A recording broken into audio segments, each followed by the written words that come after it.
Welcome back to Woodward Nights with Booner and Broder. My name is Booner, as always. Joined, as always, with the co-host, Matthew Broder, Detroit Lions beat reporter. Let's go! Jalen in the TD booth and Nick in the sound booth, as always. And we're going to get right into it. If you guys haven't already, hit that like button for us. Please share it with a friend. Tell them about the network in the program, please. We would love 8 to 10, Mondays through Fridays. Do not miss out every single Monday through Friday. We will be here every day, 8 to 10. But, Broder, let's get into it here. Detroit Lions Overreaction Monday. Usually we start off the show with NFL Overreaction Monday. Yeah.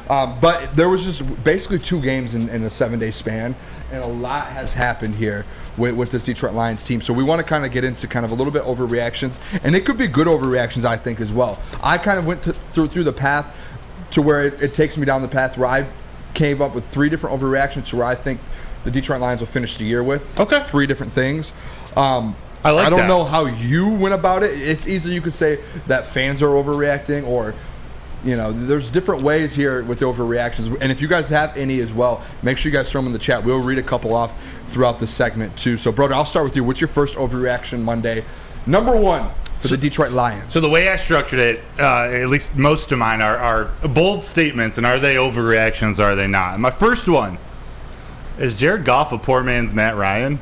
Oh my gosh. We don't actually have to talk about this one very much, but my gosh. I just thought it was hilarious how Ryan Fitzpatrick, that's what he said to Jared Goff, and Goff came right out and called him.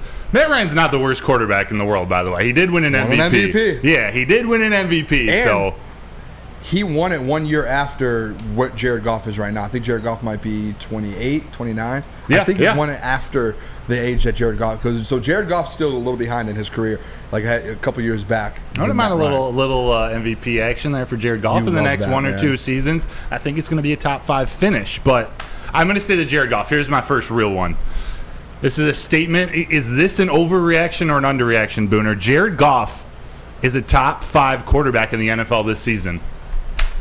Top 5? Will he finish, or is he right now? At this very moment.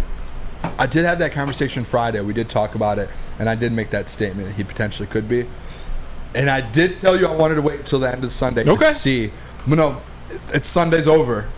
Top 7. I think I'm probably going to have him around that same. I think top 5 is a little bit of an overreaction at this point. Yeah. But he's trending that way. I mean, he's doing everything you could ask him. Even the last 3 weeks, he's thrown an interception each of the last 3 games, but still managed to lead, except for the Seattle game. Because who do you put, Tua? No, I mean, I think Patrick Mahomes, Josh Allen. I could still put Jalen Hurts up there. Yeah. Joe Burrow. I will not put Joe Burrow there right now. He's at the bottom right now. I see. Like, if we're talking right now, like the question you asked right now, maybe I would even put like a Justin Herbert. He's above him in yards right now. 7 touchdowns, 1 interception to Goff 6 and 3, and then maybe I'd go Goff at 6 or 7. He's right there. He's right on the outside looking in. I said it Friday. He's top 7 in every quarterback category, basically. Bizarre in the NFL. And last year he finished top 6 in every quarterback category. So he's there. Let me do mine here real quick. Yeah. Number 1. This is a foreshadow for later in the show. We have a little segment about the defense. But the Detroit Lions will end the season with a top 10 and a top 10, or top 10 defense and a top 10 offense. Wow. With both. Wow. It's a lot of things going on outside right now. There, I hear those sirens. Top 10 in both categories. I don't think that's an overreaction. No? I don't. Their defense might end up just on the outside of that, but the way they look right now, the way they're trending, I think they definitely have a chance to do it. That defense could totally sneak in at 10-9 or 8. I have some stats later because we're going to talk about the Aaron Glenn defense. We're going to talk about last year to this year, so I don't want to give up too much from this because we have more overreactions. But right now they're on. I'm just going to say they're on track to be top 10 in both right now. Yeah. So if they're top 10 in both, this is a scary football team. I'm just going to throw that out there. I'm going to leave it out there. Do you want me to do my number 2 real quick? Please, Booner. Number 2, I have the Detroit Lions at the bye week will be 6 and 2. I don't know if that's I don't think that's actually that big of an overreaction. 6 and 2. That means they lose 1 more game before the bye. I'd almost call that like an underreaction or 7-1 would be overreaction. I think they have 7-1 in them. I think 6-2 at the bye week is the floor. It's what I expect. If there's anything less than 6-2. The thing with it though is you have to go on the road to play the Baltimore Ravens. We just saw what Lamar Jackson did to that Cleveland Browns defense, that's scary. That does scare me a little bit. Andrew put in the chat 7-1. Corey Berry, I would be happy with 6-2. Peaceful Tim asked which one we're losing. I have the Ravens. Would be the Ravens game. It's just on the road. You just saw what the Ravens did. They did it in Cleveland, I'm pretty sure, versus the number one defense in the NFL. So that's where I'm like, all right, if I had to give and choose and pick one game, it would be them. I can't figure out the Browns right now. The Bucks game scares me too a little bit. That's a trap one. Just got moved to 4:15. You got 4:25. 4:25. And I think that might be America's game of the week. I'm guessing because usually that's the 4:25 game. I could be wrong. Is anyone? You're going to be there, right, Nick? It's America's game. Is it? Yeah. Is that always on Fox? Yeah, 4:25. Yes, sir. I'll be there. It's going to be crazy down in Tampa. Travel at all? Gladly, I leave Monday. That's why I'm also. It's like later in the day Monday, but this is better for me, I think, because you get more time to pregame a little bit. Plus, it's not as hot and blazing right at 1 o'clock. That's you know, true. So it's going to be a great time down in Tampa. I'm looking forward to that game. Brother, what's your second one here? My second one is the Detroit Lions are a top 5 team in the NFL right this minute. Easy. Overreaction or underreaction? Top 5 team in the NFL right now. I just heard an easy out of Jalen in the booth. I think easy top 5. Is that what you were insinuating? Easy top 5. And we got a top 5 quarterback. Hot takes coming from the booth in there. I like it. What do you think, Booner, about the top 5 team? Top 5 team, I don't know. Philadelphia Eagles, 49ers, Chiefs, Ravens, Bills. Right, we're better than the Ravens. I don't know. It's close. It's like you're. I know it's either and the Cowboys. It's like those. Oh, the Dolphins. No, not top 5. 5, 6, Dolphins 7? are above the Lions right now, even with the loss in Buffalo. This is 6, 7 for sure. This is a tricky one. It's like when we do our power rankings tomorrow, I'll probably have them at like maybe at 5 just because the Dolphins lost. Most likely at 6. Who was the list again? Eagles, 49ers, Chiefs, Bills, either Cowboys or Dolphins. Okay. I mean, it's we're pushing. You're right there. You can hold the door a little bit for us. It's just like when we do our power rankings that you're like, with the power rankings, you have them at 6 or 7. Like we had them at 6 or 7 last week. Yeah. And it's just, there's just teams that, there's so many 3-1 teams and there's some good ones. I wonder with the chat if Tyler said, I think we are 5. I'll make a poll. Let's see.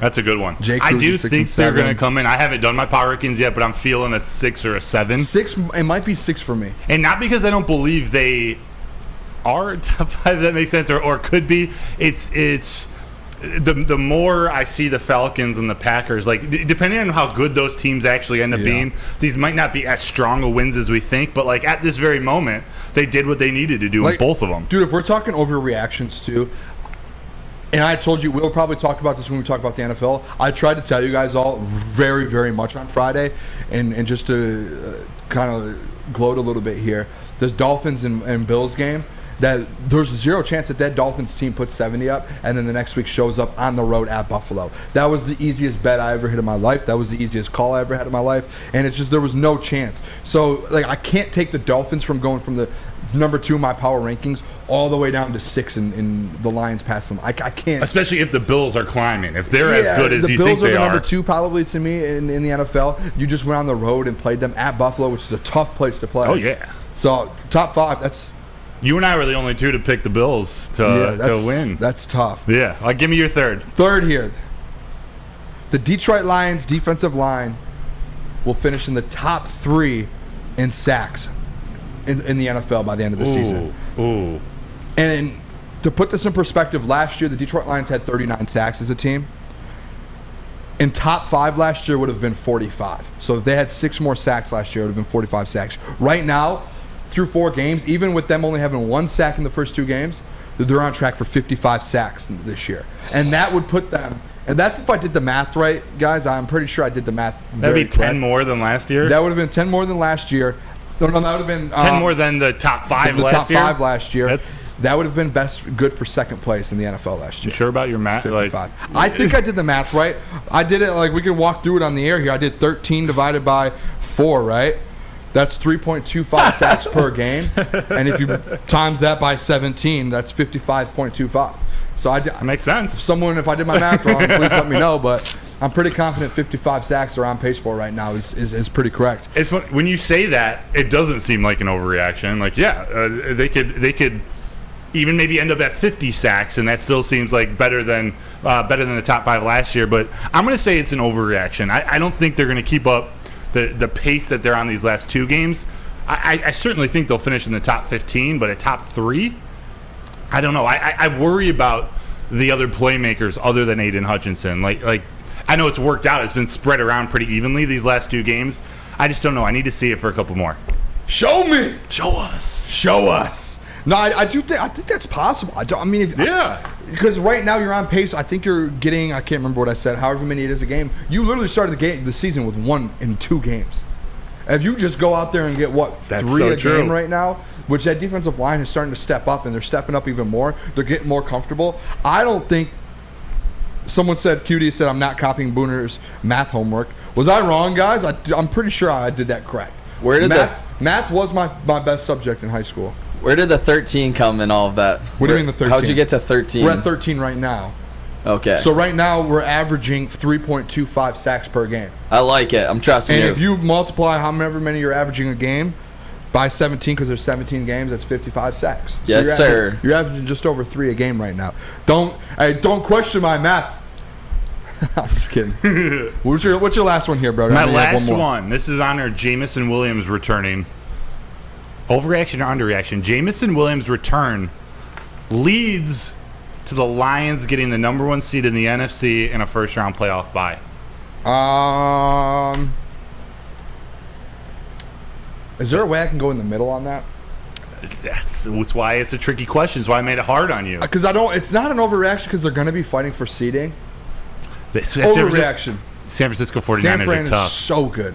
I don't think they like to be called San Fran, by the way. So the 49ers. So call them it. Yeah. I guess we are kind of their rivals now. Their schedule I've been looking at, it's kind of booty right now. Like it's not hard. They end with Rams, Commanders. They play the Cardinals twice. I don't know, man. They might have a little easy route to that first seed, and I think they're the best team. I have a bet right now going for it's the last team in the NFL to get a loss, so the last undefeated team. And I have the Eagles at plus like 350. So I'm just banking on the Eagles 49ers right now. And the Eagles they definitely have a tougher schedule, I think, the next 5 or 6 games than the Dolphins. Eagles have a tough schedule. 49ers. They do. I mean, they play the Dolphins in a couple weeks, so I'm nervous about that. They do.